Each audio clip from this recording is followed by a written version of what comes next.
They come as a group, leading the blind man to Jesus, begging Jesus to touch him. Why are they asking Jesus to touch him? They heard that Jesus was an architect, that he divines universes with just his word. They heard that Jesus is an engineer, that he can create things out of nothing. But they don't need Jesus to be an engineer or an architect. They need him to be a construction worker. They need him to put on his hard hat and to touch this man whose life is nothing but darkness.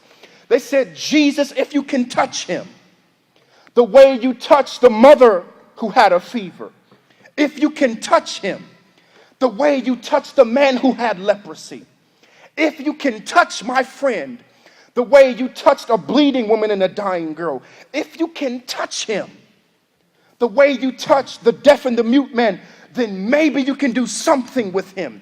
He is better, hear me, in your hands than in our hands.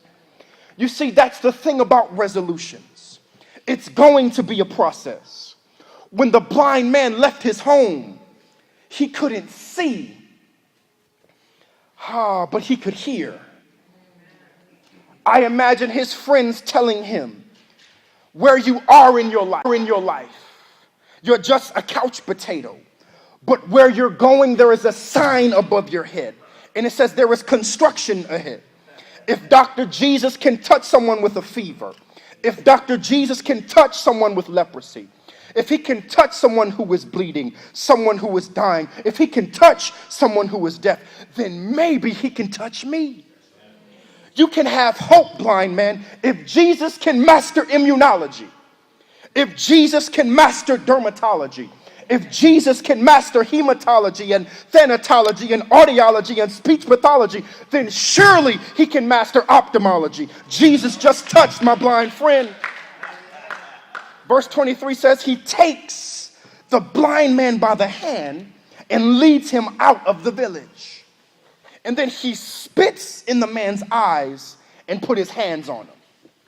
I don't know about you, when I read that as a minority, that you spit on me and lay your hands on me, I don't know about you, but brother, we're going to have a fight. You spit on me, then put your hands on me? You taking advantage of me because of my disability? Then you have the nerve to ask me, do you see anything? Sometimes God will give you more than you ask for, but not in the way that you ask it, not in the place that you want him to do it, not in the time frame that you want him to do it. Why? Because there's a sign above your head, and it says there's construction ahead. You see, in construction, things always get better. Things always get worse before they get better. Jesus takes the blind man outside of the village and spits in his eyes. Like I said, I don't know about you, but Jesus, if you spit in my eyes, I'm not trying to be super saved. The switch that's inside my brain that says ghetto is going to flip on. I might be blind, but I'm going to start swinging. But I would rather have God do it, because God wants to humble me before he heals me. He wants to let me know, preacher, there's a construction ahead, and you are not in control. Things will always get worse before they get better. Why do things get worse before they get better? Simply put, because you're under construction. The first things construction crews do is that they get a jackhammer and start breaking up the road. When a house has been demolished, before you can renovate the house, you have to first gut the house. Before you can repaint the outside of a house, you have to scrape off all of the dead paint. Before you get that beach body, your muscles have to begin hurting. Things have to get worse before they get better. So I tell you now, resolutions are made to be broken. You will fail. You will relapse. You will break them.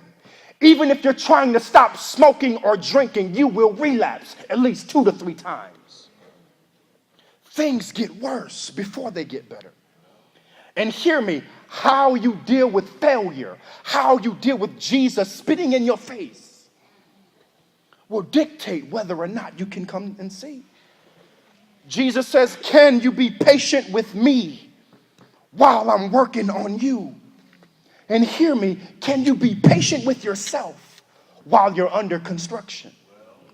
Not only are there signs that say there's construction ahead, there's also signs in the road that the blind man cannot see that says expect delays. Verse 24 says he looks up and he doesn't hit Jesus, but he says, I see people. They look like trees walking around. I don't know if you heard me, but the brother said, I see people. He was born blind, but he said, I see people. He doesn't see dead people, but he sees people that look like trees. He says, I don't see clearly, but at least I can see. I'm not what I want to be, but thank God I'm not what I used to be.